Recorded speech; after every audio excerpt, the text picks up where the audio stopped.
Alright, so for the first time in the history of my channel, I haven't posted in over 3 days. And I think the reason for that is very obvious. Deepwoken, the game that I've been waiting for 2 years, has finally gone into Wave 1 and I've had the privilege of testing it. People have been asking me for my opinion on the game, and whether it meets the high expectations that I've placed on it over the past few months. So in this video I'll be giving you my first impressions of the game, and whether it lives up to the insane amount of hype that it has going into its release. Keep in mind that Deepwoken is in a media ban, so I can't talk about content stuff that you guys currently don't know about. That being said, I'll do my best to give an honest opinion on what I think about the game right now in its current state, and whether the amount of hype that it's getting is currently justified or not. If you head over to Twitter, people are going crazy over Deepwoken. Some people are even posting their character drip, and the amount of engagement and likes that these posts have goes to show that the community is very engaged and people are really hyped about this game. So probably the most common criticism that I've heard from people who say Deepwoken is overhyped, or the game isn't going to live up to its expectations, is that it's just too hard to exist on Roblox.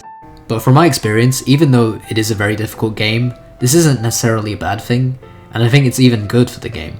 So during Wave 1, the main people that I've been playing with are Slykage and Revolver AGZ, and they're two Roblox YouTubers who pretty much got big off GPO.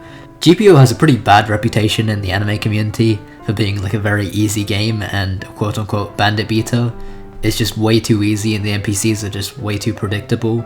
And so most people in the Deepwoken fanbase community just believe that everyone who plays GPO, or the GPO YouTubers especially, are going to be really bad at the game.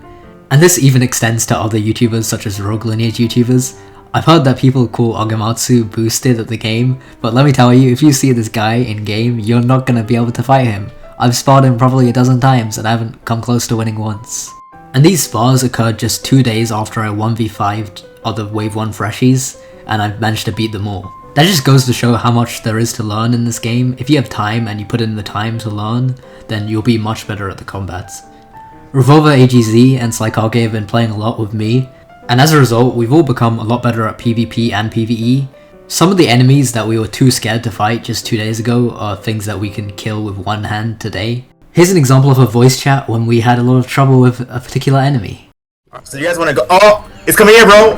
Oh, yeah, bro. Yo. Wait, what happened? Did it fall down? It's on me. It fell down. I'm dead. It's on me. No way. Oh, I got the footage of this. Why did you attack that? I'm Bro, dead. what? I can see you guys right now. I'm on top of you. Oh It's my. You are a devious goon. In terms of PvP, I like it quite a lot because it's pretty skill oriented and focused a lot on reading your opponent. And getting adjusted to all the combat mechanics and actually using those in PvP fights is really fun. There's so much of a skill gap in Deepwoken's PvP that it's really just a matter of putting the time in. And putting the time in is where the fun happens. Fighting and ganking random strangers and getting into spars with your friends is incredibly enjoyable, as each fight is dynamic and unique. And the combat actually feels fair, even though some stuff is very meta and really strong.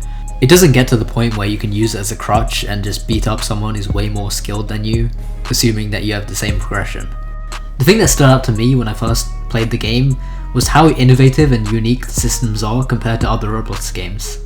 I would say that the most fun part about Deepwoken is its progression system. Just getting stronger and using those mechanics that exist in game is a very amazing feeling. It can be very rewarding and also punishing. And Deepwoken in general just rewards good choices and good decision making. A lot of random shit will happen when you're playing Deepwoken, both lucky and unlucky. It's a much more chaotic game compared to something like Rogue Lineage. A lot of unexpected things will occur and get in your way or even help you depending on the circumstances. When you first play the game, you'll have no idea what to do, but you'll be given some very general clues. And you'll be expected to figure things out for yourself just by trying and trying and trying over again. You'll fail a lot of times, you'll die a lot of times, you'll wipe a lot of times.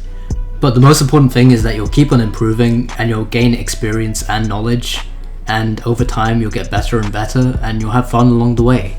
That's the type of experience that Deepwoken is. A lot of people like to compare it to something like Rogue Lineage, but when you get in game and try it for yourself, you'll realize that Deepwoken is a true RPG. The game isn't just a fighting game. Sure, that's the most important thing, but there's also a lot of other mechanics that don't have anything to do with combat that are really fun. And it's these small details, when put together and executed into a single game, it builds this incredibly immersive world that's sort of meant to be. When you play Deepwoken, you'll feel a part of the environment and you'll be absorbed in it, and that's sort of what happened to me over the past few days. On the first day that Deepwoken opened to Wave 1, I played for 20 hours straight, which is a world record for any game for me. And then over the next couple of days, even with school, I stayed up till 5 AM to catch the bus at 6:30 AM in the morning. That's not because I feel like I want to become really good at the game, that's obviously a part of it, but the reason why is because it's so freaking fun. I can't stop playing the game. Since I've started playing Deepwoken, I haven't played a single other game, and I pretty much don't do anything else in my free time. And I kind of want to get out of that habit because I want to start making videos again. It just goes to show what a masterpiece this game currently is, and if that doesn't answer your question whether I think the game is overhyped, the answer is no, I actually think it's underhyped. Ragusa and Archmage definitely undersold some of the elements of the game, and you'll be able to see that in a week from now. Now, I recognize the fact that this does not mean that the game is meant for everyone. It's actually the opposite.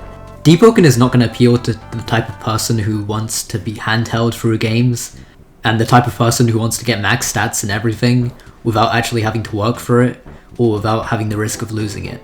Deepwoken is a high stakes game with an incredibly high payoff if you do manage to learn the systems, and you do manage to become good at the game. This could potentially lead to people being left behind, and I definitely see how that could turn some people off. But if you keep going, keep on playing the game, keep on trying, you'll eventually get to the point where you just have to improve, and you'll be able to experience stuff that you weren't able to experience before, and find these new little details about Deepwoken's world which makes the game that much more enjoyable. A week ago I said that my favourite game on the Roblox platform of all time was One Piece Requiem, and today I say it's Deepwoken. I feel like the game has done enough to take that title from me. I'm really optimistic as to this game's release, and I think it's going to do very well and you guys are going to enjoy it. So keep on waiting, we're just a week away, and I can't wait until I'm able to make some videos for you guys. I've already recorded some footage, I'm just going to prepare some content, so that on release I can show you some cool videos that I've made during Wave, and some potential tips and tricks to help you guys out. I'm not sure if I'll do full guides on release, but I am a fan of giving people a nudge in the right direction, so that their progress stays linear and enjoyable, so that they don't get left behind. If you guys want to see some more Deepwoken content from me on release, then go ahead and give a subscribe to my channel, leave a like on the video. Thank you guys for watching this, and I will see you in the next one, hopefully a Deepwoken video. Peace out.